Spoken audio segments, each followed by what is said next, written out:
Hello friends, तो आज मैं आपके लिए लेकर आया हूँ टेस्ट में बिल्कुल होटल जैसा लेकिन घर की चीजों से बनने वाले व्हाइट सॉस पास्ते की एक और रेसिपी। और ये व्हाइट सॉस पास्ता बनाने के लिए मैंने सूजी से बने हुए मैक्रोनी पास्ते का इस्तेमाल किया है। तो बच्चों के लिए भी ये व्हाइट सॉस पास्ता हेल्दी रहेगा।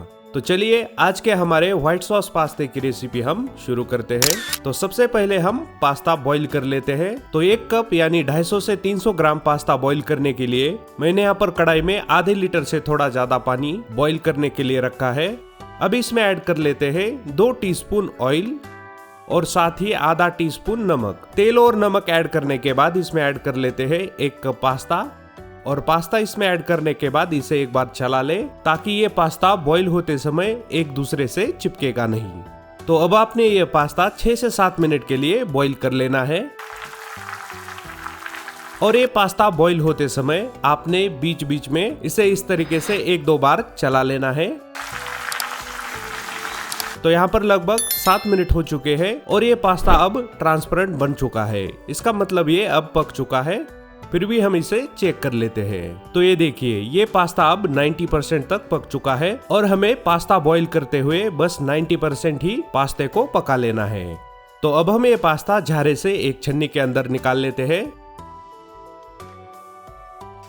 और पूरा पास्ता छन्नी में निकालने के बाद इसे 1-2 बार शेक कर दे। और अब हम ये पास्ता 1 गिलास ठंडे पानी से धो लेते हैं, जिससे कि इसकी कैरी ओवर कुकिंग बंद होगी। और साथ ही इस पास्ते के ऊपर ऐड कर दे 2 टीस्पून ऑयल। और ऑयल इसके ऊपर ऐड करने के बाद छन्नी को इस तरीके से शेक कर दे, जिससे कि ऑयल पूरे पास्ते में लग जाएगा। तो अब हम इसे साइड में रखकर रेसिपी की बाकी तैयारी कर लेते हैं। तो व्हाइट सॉस पास्ते में ऐड करने के लिए हम कुछ वेजिटेबल्स शैलो फ्राई कर लेते हैं। तो इसके लिए मैंने यहाँ पर पैन में 2 टीस्पून ऑयल गर्म कर लिया है। अब इसमें ऐड कर लेते हैं 1 टीस्पून बटर। आप चाहे तो सब्जियों को खाली तेल में ही शैलो फ्राई कर सकते हैं। तो बटर अच्छे से मेल्ट होने के बाद इसमें ऐड कर लेते हैं 2 से 3 बारीक कट की हुई लहसुन की कलियां। और ये लहसुन हम हल्के गोल्डन ब्राउन कलर का होने तक इस तेल और बटर के साथ भून लेते हैं।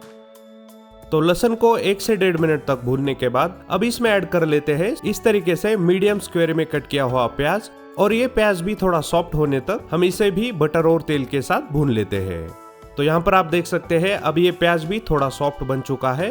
अब हम इसमें ऐड कर लेते हैं एक इस तरीके से बारीक कट करके लिया हुआ गाजर। और इसे भी हम थोड़ी देर के लिए चलाते हुए तेल में भून लेते हैं।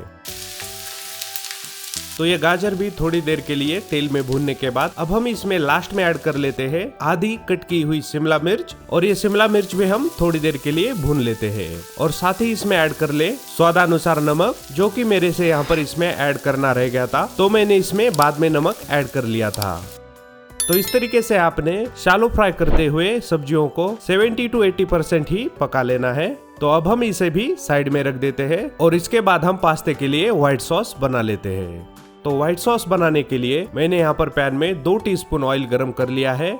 अब इसमें ऐड कर लेते हैं 1 टीस्पून बटर। आप चाहे तो व्हाइट सॉस खाली तेल या फिर खाली बटर में भी बना सकते हैं।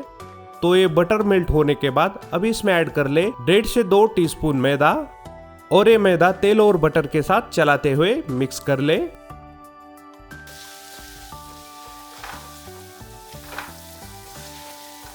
तो तेल और बटर के साथ मैदा इस तरीके से अच्छे से मिक्स करने के बाद अब इसमें ऐड कर ले 1.5 कप दूध। और ये दूध ऐड करने के बाद आपने इसे विस्क से लगातार चलाते हुए मीडियम फ्लेम पर लगभग 2.5 से 3 मिनट के लिए पका लेना है। ये 2.5 से 3 मिनट में गाढ़ा बनना शुरू होगा। तो यहाँ पर मुझे इसे पकाते हुए लगभग 3 मिनट हो चुके हैं। तो यहाँ पर आप देख सकते हैं ये मैदे का मिश्रण अब हल्का गाढ़ा बन चुका है। एक बार हम ये मिश्रण पलटे में लगाकर इसकी कंसिस्टेंसी चेक कर लेते हैं। तो यहाँ पर आप देख सकते हैं पलटे के ऊपर इस व्हाइट सॉस की परफेक्ट कोटिंग बन चुकी है। इसका मतलब ये हमारा व्हाइट सॉस अब अच्छे से पक चुका है।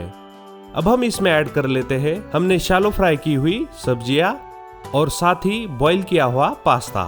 और इसी के ऊपर हम ऐड कर लेते हैं 2 टीस्पून मेयोनीज और आधा टीस्पून चिली फ्लेक्स। और साथ ही ऐड कर लेते हैं स्वादानुसार नमक। और अब आपने इसे इस तरीके से हल्के हाथों से चलाते हुए मिक्स कर लेना है।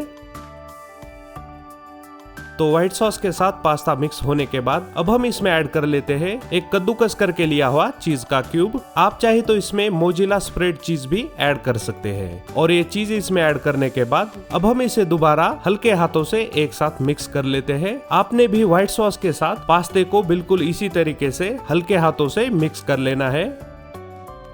तो यहाँ पर हमने इसमें ऐड किया हुआ ये चीज भी अब मेल्ट हो चुका है और इसी के साथ ही ये हमारा व्हाइट सॉस पास्ता सर्व करने के लिए रेडी है।